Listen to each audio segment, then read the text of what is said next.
જય સંવિધાન, જય ભારત, જય જોહાર સાથીઓ। આજે વિડીયો બનાવી રહ્યો છું। એ વિડીયો એટલા માટે બનાવવો પડે છે કે મેં કાલે એક ઓડિયો સાંભળ્યો અને એ ઓડિયોમાં ડુંગર પોલીસ સ્ટેશનના પીએસઆઈ એવા કંઈ ગઢવી કે એવું કંઈ નામ છે।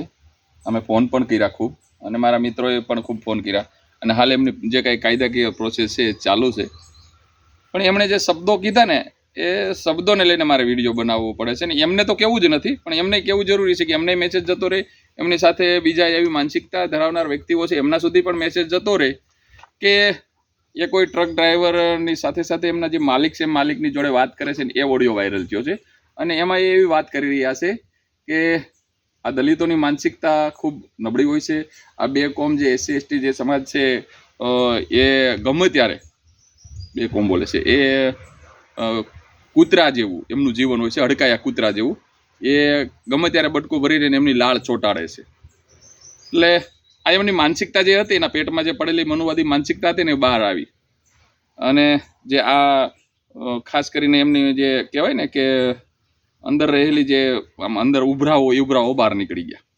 એટલે ખાસ કરીને એમણે દલિત સમાજને ટાર્ગેટ કર્યો અને ગેરસંવિધાનિક શબ્દોને લઈ અને એમનું જે કાંઈ બફાટ છે એમાં બહાર આવ્યું, જેને લઈને SC સમાજના દરેક વ્યક્તિઓ દોડતા થયા, દરેક વ્યક્તિઓએ ફોન કર્યા, અને હાલ પ્રોસેસ બધી ચાલુ છે। પણ આની સાથે સાથે એમની માનસિકતા જે છે એ તો છે જ, અને આ કોઈ એક વ્યક્તિની માનસિકતા નથી, આવા તો અનેક વ્યક્તિઓ ગામે ગામ લગભગ પડેલા છે, અનેક વ્યક્તિઓ। ખરેખર અમારા કૂતરાઓ તો અમારું જે લાળ છે ને ખરાબ જ છે, અમારા કૂતરાઓ હડકાયા થયા છે, અમે હડકાયા થયા છીએ, પણ પરિસ્થિતિ એવી થઈ છે કે અમે અંદરો અંદર જ બટકાવો ભરીએ છીએ। અમે અંદરો અંદર બટકાવો ભરીએ છીએ ને એટલે પહેલાં ફાવી જાય છે, નગર ફાવે નહીં। અને આ હડકાયા કૂતરાઓ જે દિવસે એક થઈ જાય ને તેથી જે આ મનુવાદી નામના જે પૂતળાઓ છે ને એને તો અમે છે ને એવા કરી નાખીએ એ એમને પણ ખબર છે, પણ અમારા કૂતરાઓ છે ને એ જ ખરેખર શું બેસતા નથી।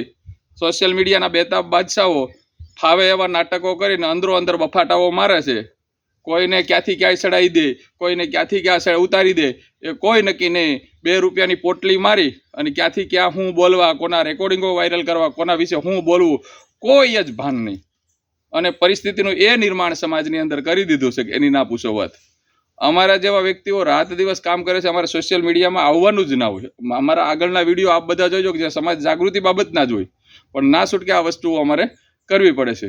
પણ શું કરીએ, મેં કીધું ને એમ કે અમારા હડકાયા કૂતરાઓ છે ને એ હડકવા તેને આલે પણ અંદરો અંદર જ એકબીજાને કવડવા લાગેલા છે, એટલે એટલા માટે અમે લાચાર છીએ। બાકી તો બીજો શું બહારનો અમને કવડીને જાય કે બોલીને જાય।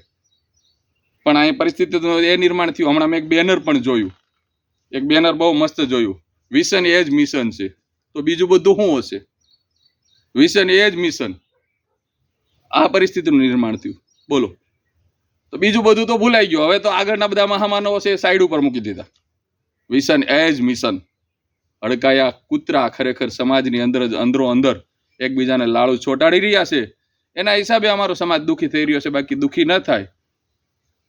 અને હું મારે કેવું, મારી પાસે કોઈ શબ્દો નથી, પણ પરિસ્થિતિ સમાજની આ જે થાય છે એના જવાબદાર ક્યાંક ને ક્યાંક સામાજિક આગેવાનો, કહેવાતા આડંબરવાદીઓ, આંબેડકરવાદી તો કહેવાય જ નહીં, મારી વ્યાખ્યા પણ શેમાં આ ગણતરી થતી હોય મને ખ્યાલ નથી, પણ મને પોતાને ખબર છે કે મેં અંદરથી જોયું તો મને ખ્યાલ છે કે હું મારા હિસાબથી શુદ્ધ છું।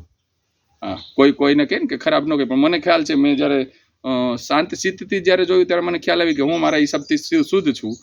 આમ છતાં લોકોની બધાની નજરમાં હું સારો એટલા માટે ન હોય કે એમને મનગમતી વસ્તુઓ છે એ હું ના એક્સેપ્ટ કરતો હોય, કોઈને નશા પત્તા કરવા હોય, કોઈને બીજું ત્રીજું કરવું હોય તો એ હું એક્સેપ્ટ ના કરતો હોય, તો એના હિસાબે અમે એમની સાથે ના જોડાયેલો। ઘણા તો અમારા જ શીખવાડેલા વ્યક્તિઓ આજે અમારી સામે થાય છે, તો એ વસ્તુ પણ ક્યાંક ને ક્યાંક પૂરા ગુજરાતની અંદર દરેક મિશનરીઓ સાથે થઈ રહી છે કે આપણે ત્યાર કરીએ અને પછી આપણી સામે પડે, ખબર હજી પૂરી પડી નહીં હોય, અધૂરા ઘડાઓ ચારે બાજુ ખૂબ સલકાવા મીડ્યા છે। પણ આ તો ભાઈ કહેવાય ને કે ઘરના સહી, એટલે શું કેવું ઘરનાવને એટલે કહે છે સમજી જાઓ, એક થાવ અને હડકાયા કૂતરાઓ જો ખરેખર બનવું જ હોય તો સમાજ ઉપર નહીં, બીજા ઉપર ત્રાપ મારો. જે સમાજને ખૂબ હેરાન કરી રહ્યા છે ત્યાં એ કાર્ય આપણે ડાઘ્યા કૂતરાઓની જેમાં હડકાયા બનીને એના ઉપર ત્રાપ મારો તો એમાં આપણો પૂરો સાથ સહકાર છે. બાકી ગુંડા બની અને કાંઈ ફાયદા નહીં થાય. બાકી ગુંડા બનવું હોય તો એવા મજબૂર અમને પણ ના કરતા. અન્યથા આ તો દક્ષિણ ગુજરાત, અને દક્ષિણ ગુજરાતની શરૂઆત ભરૂચથી લઈ અને ઉમરગામ સુધી ગણાય. તો આ અમારો દક્ષિણનો ઇલાકો, જો આમ જો અમારી હરિયાળી જોવો, આ અમારો દક્ષિણનો ઇલાકો, અને આ દક્ષિણની અંદર આ કુદરતી સાનિધ્ય પ્રકૃતિની સાથે જોડાયેલો અમે આ વર્ગ. તો અહીંયા તો અમારે કોઈ પ્રોબ્લેમ છે જ નહીં. પણ જ્યાં સોરઠની અંદર, સોરઠના જે હાવજો ગણાય છે એ બાજુ ખૂબ મોટી તકલીફો છે. સૌરાષ્ટ્ર કાઠિયાવાડની અંદર અહીંયા અમારો ટ્રાઇબલ બેઝ જે ઇલાકો છે અહીંયા અમારે તકલીફ નથી, અમને વિશ્વાસ છે. પણ આમ છતાં સુવાસુત ત્યાં થાય છે તો આ ડાઘ્યા કૂતરાઓને કહું છું કે લાળો અંદરો અંદર જે ચોંટાડો છે ને એ બંધ કરી અને આપણે બધા હાથે મળી અને પેલી મનુવાદી નામનું જે પૂતળું છે એના ઉપર ભારે પડીએ. અન્યથા મેં કીધું કે ગુંડા નથી, પણ ગુંડા બનવા મજબૂર ના કરતા. બરાબર, મજબૂર પછી અમે બનશું તો અમને પછી રોકી જ નહીં શકો કોઈ, તમે ગમે એમ કરશો તો. બસ, જય ભીમ, જય ભારત.